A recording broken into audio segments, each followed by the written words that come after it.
சூடாயிடுச்சுங்க. கொஞ்சோண்டு கடுகு போட்டுக்கிறா, கொஞ்சம் சோம்பு போட்டுக்கிறா. சும்மாங்க ஒரு இதுக்கு தான், போட வேண்டிய தேவையில்லை. போட்டால் நல்லா இருக்குமே அப்படி இருந்தால் போடுறது.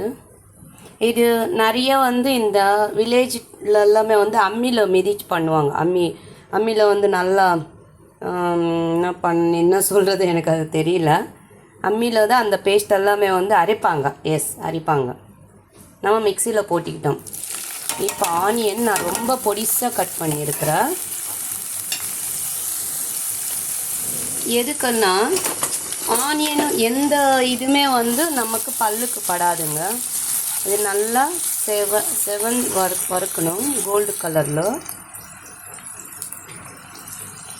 உங்களுக்கு சொல்ல மறந்துட்டேன், நான் ஆல்ரெடி குக்கரில் கொஞ்சோண்டு மிளகாத்தூள், மஞ்சள், உப்பு போட்டு இது வேக வச்சுருக்கிறேன். லைட்டாக ஜிஞ்சர் கார்லிக் பேஸ்ட்டு போட்டு, ரொம்பலாம் போடலை நான் ஜிஞ்சர் கார்லிக்கு. எதுக்குன்னா நான் பிரியாணி பண்ணிட்டு இருக்கிறேன். ஸோ அதிலே கொஞ்சம் சர்வா மாதிரி வைக்கலாமே அப்படின்னு தான் நான் தனியாக இது கொஞ்சோண்டு எடுத்து வச்சுருக்கிறேன். ஓகே, இப்போ நம்ம இந்த ஆனியன் பார்க்கலாம்.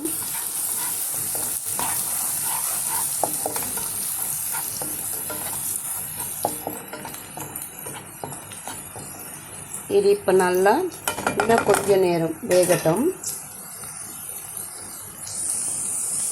இப்போ இந்த பேஸ்ட்டு ஆனியன் நல்லா செவந்திருக்கு. குழம்புக்கு பாருங்கள், தக்காளி கட் பண்ணி வச்சுருக்கிறேன், முந்திரி பருப்பு இதில் போடுறேன்.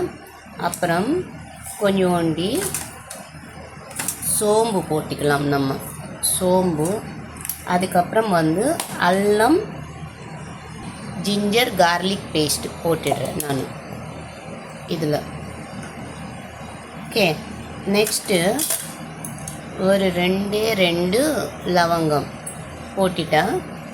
அதுக்கப்புறம் துளுவோண்டி ஏலக்காய் பவுடர் அதுவும் போட்டுடுறேன். நெக்ஸ்ட்டு தனியாத்தூள் இதிலே போட்டுக்கலாம். அப்புறம் உப்பு இதிலே போட்டுக்கலாம். 1 ஸ்பூன் தாங்க.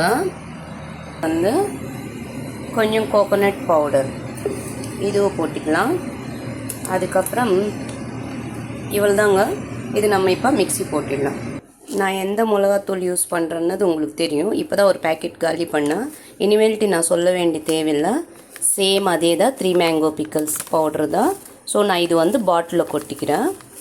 ஏன்னா அது அடிக்கடி காட்டணும் அப்படின்னு தேவையே இல்லை, எல்லாருக்குமே தெரிஞ்சு போயிடுச்சு. ஸோ இது நான் பாட்டிலில் கொட்டி போட்டுடுறேன். இது இப்போ பார்த்தீங்களா, இது கலரே பார்த்தீங்களா, காரமும் இருக்காது, ஆனால் நல்லா டேஸ்ட்டு கொடுக்குங்க. இப்போ இதில் நான் ஒரு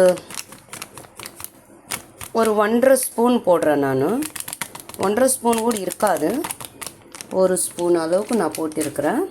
இப்போ இது ஃபுல்லாக எல்லாமே மிக்ஸி போட்டுக்கலாம். கொஞ்சோண்டு மஞ்சத்தூள் கூட போட போகிறேன் நான்.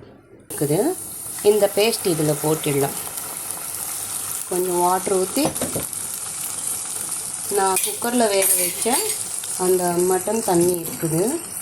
நான் அது இதில் மிக்ஸி ஜாரில் இதில் ஊற்றிடுறேன்.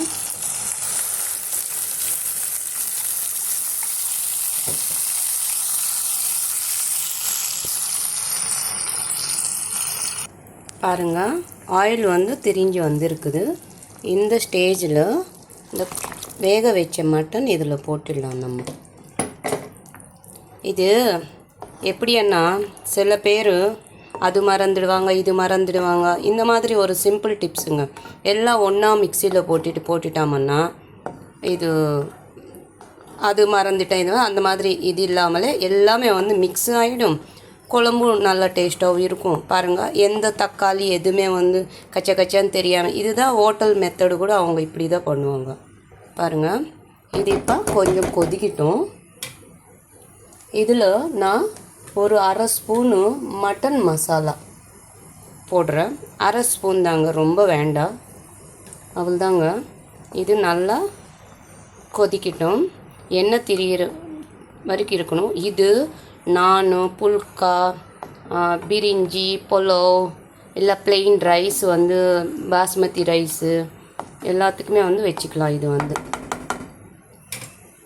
ஓகே, இப்போ நம்ம இதுக்கு மூடி போட்டுடலாம். ஆயில் வந்து திரிஞ்சு வந்துருக்குது. இந்த ஸ்டேஜில் நம்ம கொத்தமல்லி போட்டுக்கலாம்.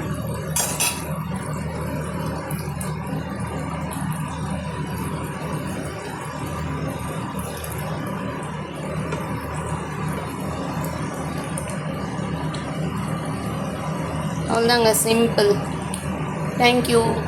Like and share, subscribe my channel.